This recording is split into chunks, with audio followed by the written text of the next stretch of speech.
Bonjour. Aujourd'hui, on explore une question assez fondamentale, finalement. C'est quoi la différence entre la culture puis l'érudition? On va s'appuyer sur un texte qui compare justement les deux, culture vs érudition. Oui, c'est une bonne question. Surtout aujourd'hui avec toute l'info qu'on reçoit tout le temps. Exactement. On veut essayer de voir clair là-dedans, comprendre ces deux façons d'aborder le savoir. C'est ça. Parce que l'accès à l'info, ça ne veut pas dire qu'on est plus cultivé ou plus érudit. Le texte nous aide à faire le tri un peu. Parfait. Commençons par le début, là. La culture générale, le texte en dit quoi? C'est pas juste, mettons, connaître deux, trois faits. Non, c'est plus large que ça. C'est présenté comme un ensemble de connaissances, c'est l'histoire, les arts, la science, l'actualité même. OK. Puis on acquiert ça un peu partout.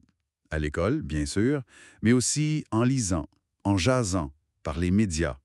C'est un savoir, disons, horizontal. Horizontal, comment ça? Ça cherche à faire des liens entre les domaines, à donner une vue d'ensemble, à comprendre la société, là. C'est un savoir qui nous relie. J'aime l'image, horizontale.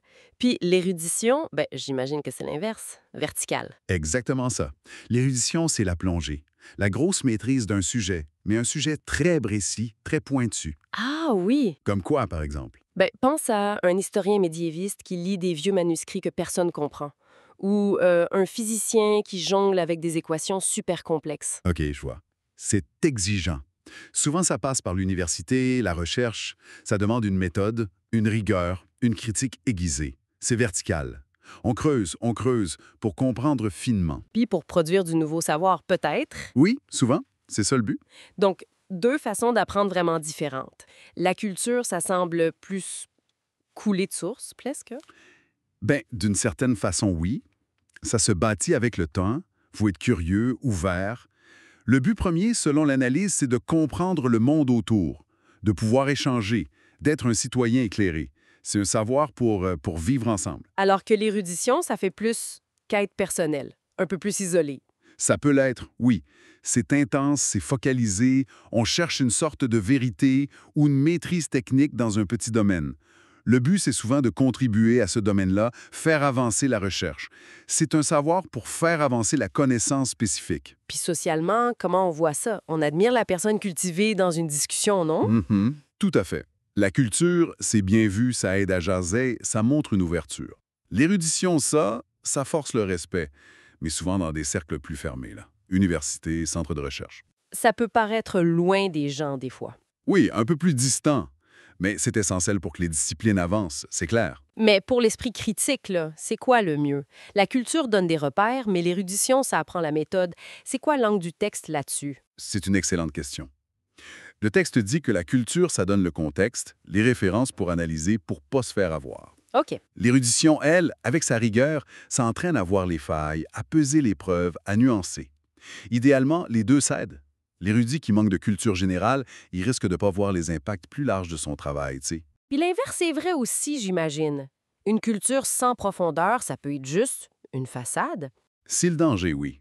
Accumuler des faits sans lien, sans vraiment comprendre, ça peut être superficiel. On répète des affaires sans trop savoir. Puis l'érudit trop pointu. Mais comme le dit l'analyse, ça peut isoler, créer un jargon que personne comprend, ou même une certaine arrogance, là, coupée du monde ordinaire. Ça m'amène à penser à Internet puis au numérique. Ça change tout ça, non? L'accès à l'info est fou. Ça mélange pas les cartes entre culture et érudition? Hein, ça les mélange puis ça les redéfinit un peu, c'est sûr. L'accès à l'info culturelle, c'est devenu tellement facile. Articles, vidéos, conférences, Oui. puis pour l'érudition aussi, d'une certaine façon, bases de données, articles scientifiques en ligne, forums d'experts. Mais est-ce que juste cliquer, ça nous rend vraiment cultivés ou érudits? Est-ce que ça change la nature de la chose? C'est là que le texte met une nuance. L'accès, c'est pas l'appropriation. Bâtir une vraie culture, ça prend encore du temps, de la réflexion. Faut faire des liens. C'est pas automatique? Non, pas en tout. Puis devenir érudit, ça demande toujours un effort intense, de la discipline. Le numérique, ça peut aider à trouver l'info plus vite, mais ça remplace pas le travail de fond pour vraiment intégrer, pour maîtriser. Ça peut même donner une fausse impression de savoir, peut-être. Exactement. Une culture fragmentée ou l'illusion d'être un expert après deux, trois lectures. La vraie maîtrise, ça reste exigeant. Bon, faction résume. Culture, largeur, connexion, dialogue, érudition, profondeur, expertise, création de savoir pointu. C'est une bonne façon de le voir, oui. Puis l'idéal, comme le suggère le texte, c'est souvent de marier les deux. Ah oui. Ben oui. Une culture large qui donne du sens à une expertise précise, ou une érudition qui sait se connecter au reste, qui sait communiquer. C'est peut-être ça une forme de sagesse aujourd'hui. Une belle perspective. Puis ça nous laisse avec une question pour réfléchir chacun de notre côté. Ah oui. Ben, dans ce monde où l'info déborde, puis où on manque de temps, comment on fait, personnellement, pour équilibrer ça, l'étendue de la culture versus la profondeur de l'érudition?